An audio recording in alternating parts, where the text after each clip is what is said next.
Hello friends.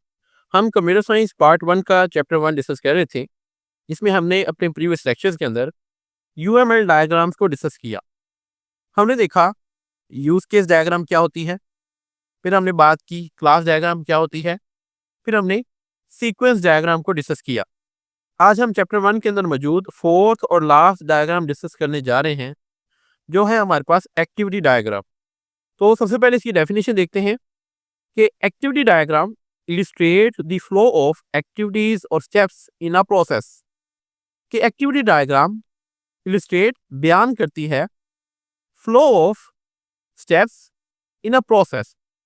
कि अगर आपने कोई प्रोसेस परफॉर्म करना है, उस प्रोसेस को परफॉर्म करने के लिए कौन कौन से स्टेप्स होंगे और वो स्टेप्स किस फ्लो किस सीक्वेंस में एग्जीक्यूट होंगे, ये चीज बेसिकली आपकी जो एक्टिविटी डायग्राम है ये बयान करती है।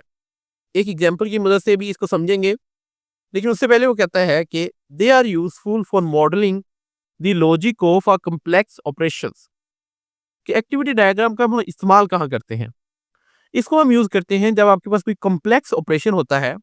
उस कम्प्लेक्स ऑपरेशन को अच्छे से समझने के लिए, उसका एक मॉडल तैयार करने के लिए हम उसकी एक्टिविटी डायग्राम बनाते हैं।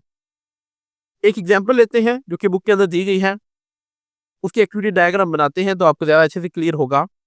कि एग्जाम्पल बुक के अंदर दी गई है कि सपोज करें कि आप एक रेस्टोरेंट मैनेजमेंट सिस्टम बना रहे हैं। तो उसमें वो कहता है in a restaurant management system an activity diagram can represent the process from order placement to food preparation and finally to order delivery. के रेस्टोरेंट मैनेजमेंट सिस्टम के अंदर ऑर्डर प्लेसमेंट से लेकर ऑर्डर की डिलीवरी तक का जो सारा का सारा प्रोसेस है, उसको बयान करने के लिए, उसको एक्सप्लेन करने के लिए हम एक्टिविटी डायग्राम बना सकते हैं। तो बनाते हैं इसकी एक्टिविटी डायग्राम। तो सबसे पहले जब आप एक्टिविटी डायग्राम बनाते हैं तो आपने एक स्टार्टिंग पॉइंट लेना होता है। तो ये आपका स्टार्टिंग पॉइंट आ गया। अब इस स्टार्टिंग पॉइंट से आपका प्रोसेस स्टार्ट होगा। स्टार्ट कहाँ से होगा? एग्जाम्पल की स्टेटमेंट के अंदर ही दिया गया है कि सबसे पहले ऑर्डर प्लेसमेंट होगी। तो आपका पहला स्टेप आ जाएगा ऑर्डर प्लेसमेंट का। ये आपका पहला स्टेप होगा इस प्रोसेस का।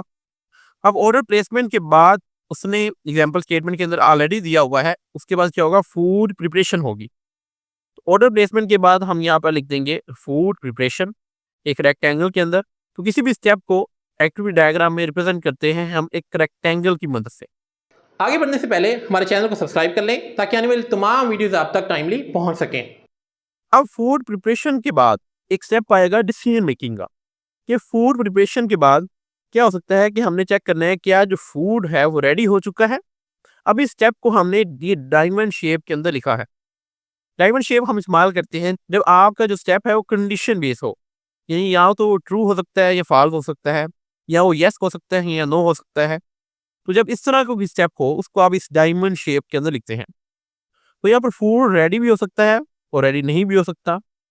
तो अगर तो फूड रेडी है यानी कि इसका जो आंसर है वो यस है, तो हम क्या करेंगे? हम ऑर्डर को डिलीवर कर देंगे। और इसके साथ ही आपका ये जो प्रोसेस था ऑर्डर प्लेसमेंट से लेकर ऑर्डर की डिलीवरी तक ये कंप्लीट हो जाएगा। और ऑर्डर डिलीवरी के बाद हम क्या कहेंगे कि आपका ये जो प्रोसेस है वो एंड हो चुका है। अब यहाँ पे हमने एक चेक पॉइंट यहाँ पे बनाया है। ये क्यों बनाया है ये भी हम देखते हैं कि अगर तो फूड रेडी था, इसका आंसर यस था, तो हमने डिलीवर कर दिया। लेकिन अगर आपका जो फूड है वो अभी रेडी नहीं है, यानी कि इसका आंसर नो में है, तो आप क्या करेंगे? री प्रिपेयर ऑर्डर ऑर्डर को दोबारा से प्रिपेयर करेंगे। और जब आपका ये जो ऑर्डर है वो प्रिपेयर हो जाएगा, फिर आप यहाँ से चले जाएंगे इस ऑर्डर डिलीवरी के पास। और ऑर्डर डिलीवरी के बाद आपका ये जो प्रोसेस है वो एंड हो जाएगा।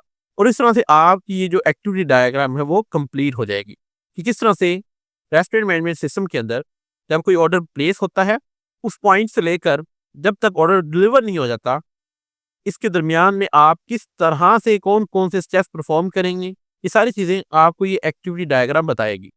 और ये हम बनाते क्यों हैं? अभी हमने डिस्कस किया कि जब आपने कोई कॉम्प्लेक्स ऑपरेशन को सिंप्लीफाई करना होता है, बयान करना होता है, उसका कोई मॉडल तैयार करना है, उसके स्टेप्स डिफाइन करने हैं कि वो प्रिपरेशन किस तरह से परफॉर्म होगा, उसको समझने के लिए आप ये एक्टिविटी डायग्राम बनाते हैं। सो आई होप आपको जो एक्टिविटी डायग्राम का कॉन्सेप्ट है वो क्लियर हो चुका होगा। कोई क्वेश्चन है तो आप कमेंट सेक्शन के अंदर पूछ सकते हैं। आज के लिए इतना ही, मिलते हैं नेक्स्ट सेक्शन के अंदर। Thank you very much.